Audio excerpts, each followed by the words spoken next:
This is Igbo area Who becomes new Igbo leader? Who becomes new Igbo leader? There is no better time to ask the above question than now, considering the new dimensions Nigerian political life has assumed and the new challenges facing the Igbo ethnic nationalities. Sadly, since the demise of Dim Chukwuemeka Odumegwu Ojukwu, it has not been easy for Igbo to recognize another leader, to give them direction and motivate them to continue to trudge along regardless of the mounting challenges facing them.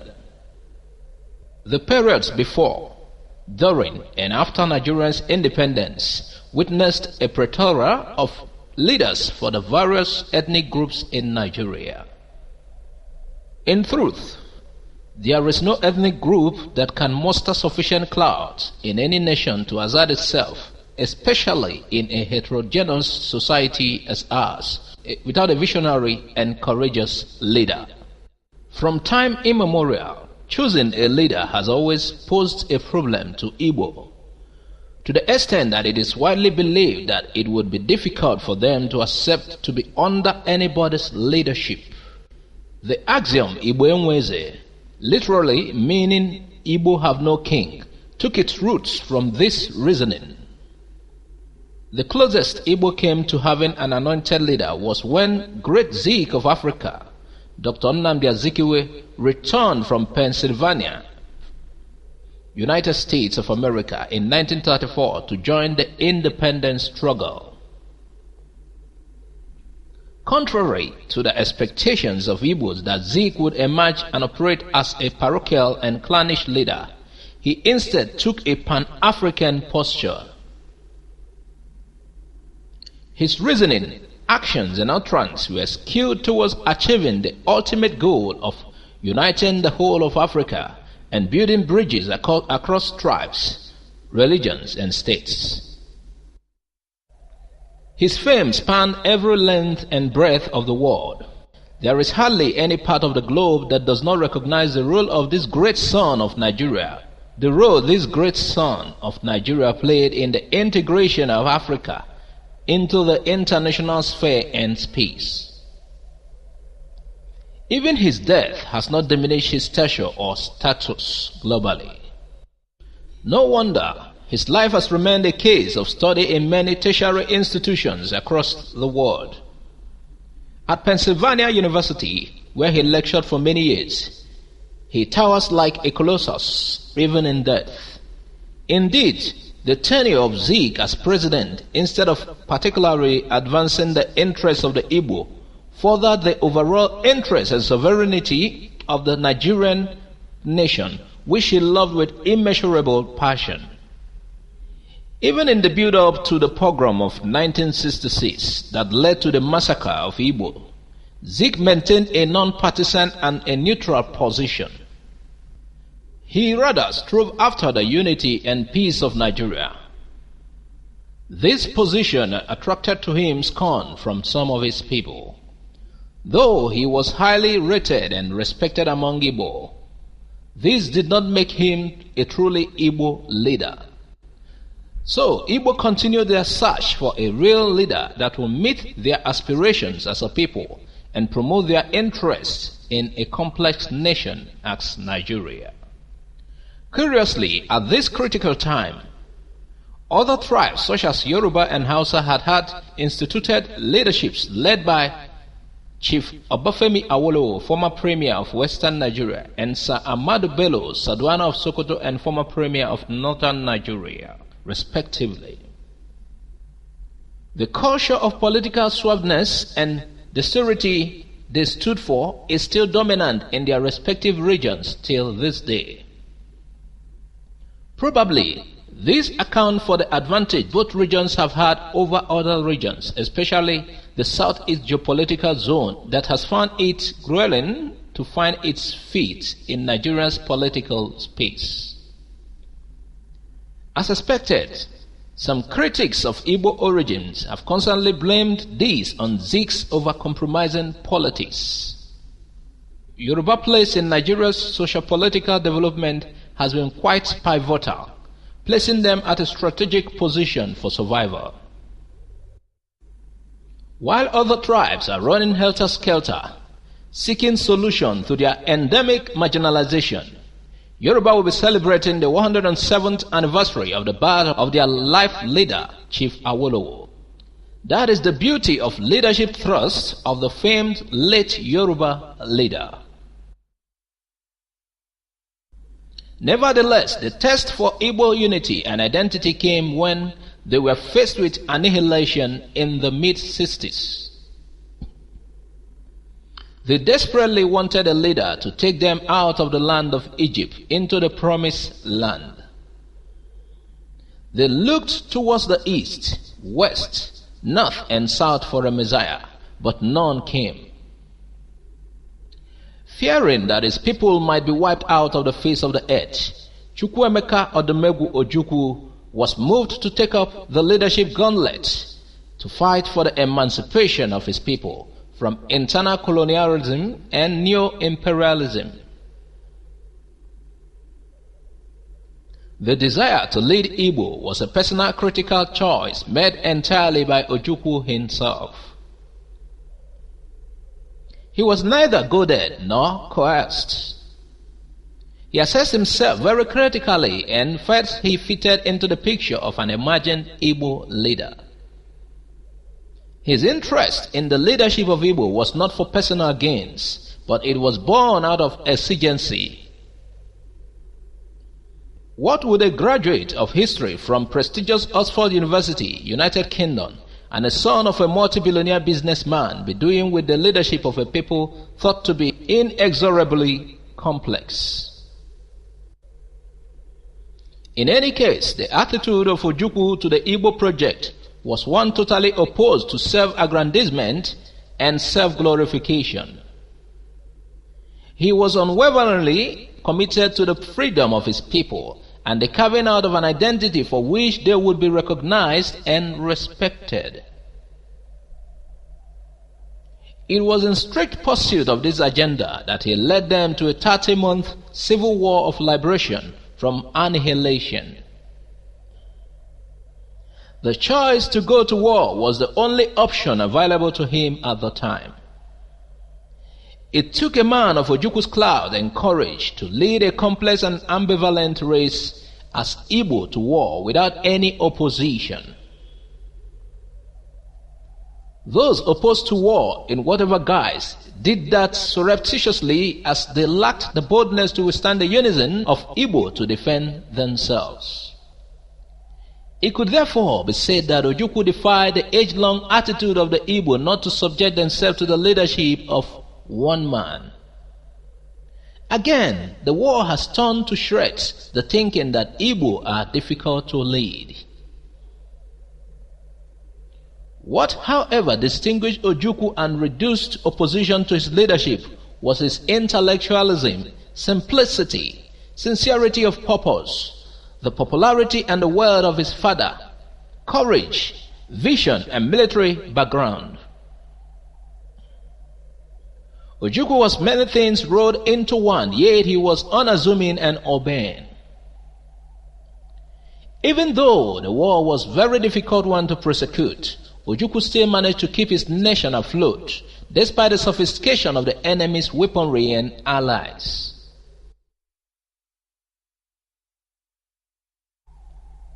It is not arguably that only a few tribes could face the adversities Igbo faced during the war and still live to tell the story. Contrary to the views in some quarters, it was not a stupid thing for Igbo to have gone to war. This is why up to today, Igbo are united in the approval and support they gave Ojukwu during the war. This position has been vindicated by the national burial accorded Ojukwu by the federal government and the utterances by some prominent Nigerians on the death of Ikemba. For instance, Dr. Tunde Braithwaite said bluntly during the Day of Honor for Ojukwu organized in Lagos as one of the events lined up for the burial that Ojukwu did not secede. Rather, it was circumstances that compelled him to do so. Circumstances beyond his control, definitely. Who would be in Ojukwu's shoes and fold his hands while his people were being massacred? Some top personalities have confirmed they would do the same thing if they found themselves in a similar situation.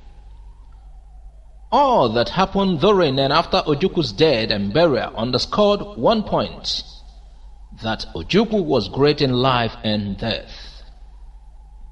The whole animosity against him for taking Igbo to war had been thrown to the dogs because of the outpouring of grief from even unusual quarters since his death.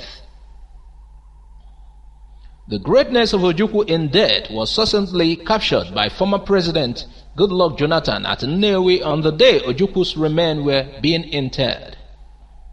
Overwhelmed by the large turnout of people, the president confessed that he had never witnessed the kind of burial accorded Ojukwu.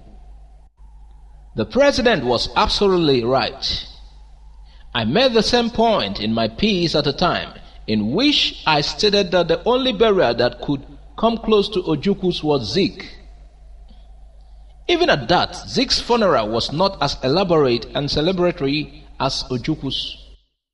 Ojukwu's doubled as a funeral and celebration of life. The question is, who then does the cap fit? Who is fit and proper to succeed Ojukwu as the leader of Igbo? This question has become imperative now that there is a wide vacuum created by the exit of Ojukwu. Another question that should be answered as well is, why was nobody groomed as a natural successor to Ojukwu?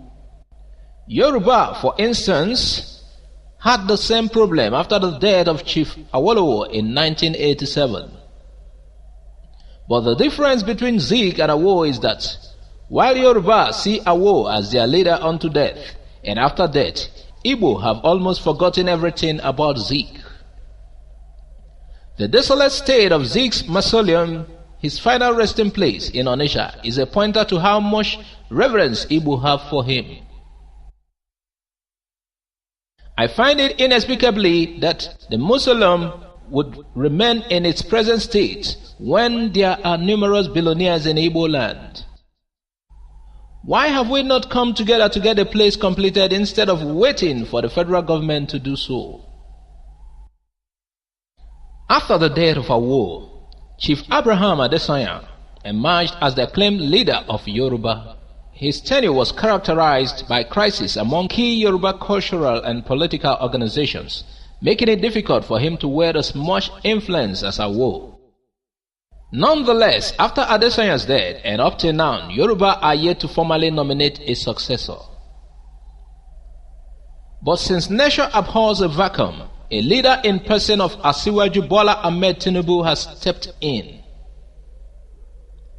The exploits of the then Action Congress of Nigeria, ACN, which he led, and the All Progressive Congress, APC, that he leads tells the whole story. The clean sweep, except in Ondo State, of the elective positions by the ACN in the 2011 election shows that the party has its hegemony in the West. What of the unexpected performance of APC in the 2015 general election, where the party won the presidency and several states' governments? It is the political sagacity of Tinubu that made all that possible. Who then can say Yoruba have no leader? Is the same picture obtainable in the southeast, where Ojukwu trod like a colossus? Despite Ojukwu's fabled fame, he could not do much to unite Igbo politically. I must confess that I was surprised at the tumultuous reception accorded Ojukwu wherever his body was taken to. If Igbo had shown him the same solidarity politically, probably Igbo would have been better off. In 2007 elections, of the 4 states up for grab, Abga, led by Ojukwu, won only 1 state, Imo, while PDP won other 3.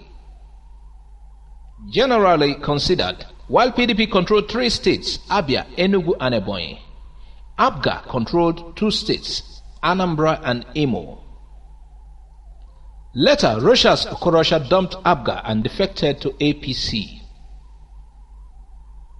Who knows what would have happened in 2015 if the Ikemba had been alive?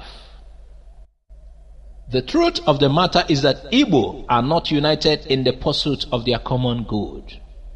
Politically, they have not fared better. This is what has worked against their constant effort to relaunch themselves into the political mainstream. Those who divide Igbo do so capitalizing on their political naivety. It is generally believed that it will be difficult for Igbo to build a united front to achieve their political goals. What this translates to is that whoever will be chosen to lead Igbo after Ojukwu must have both political and economic clout to be able to address the emerging challenges in our political life. It may be difficult, almost impossible to get another Ojukwu, at least not in this era, but it is possible to get somebody who will give Igbo a new character and identity if the search for a successor is diligently done. There is no such question that successor materials abound in everywhere in Igbo land, but no machinery has been put in place to achieve it. As usual, agents of darkness will work against these as well. This is why Igbo should rise at this critical time and take their destiny in their own hands. It will amount to sheer illusion if they think somebody else will do it for them.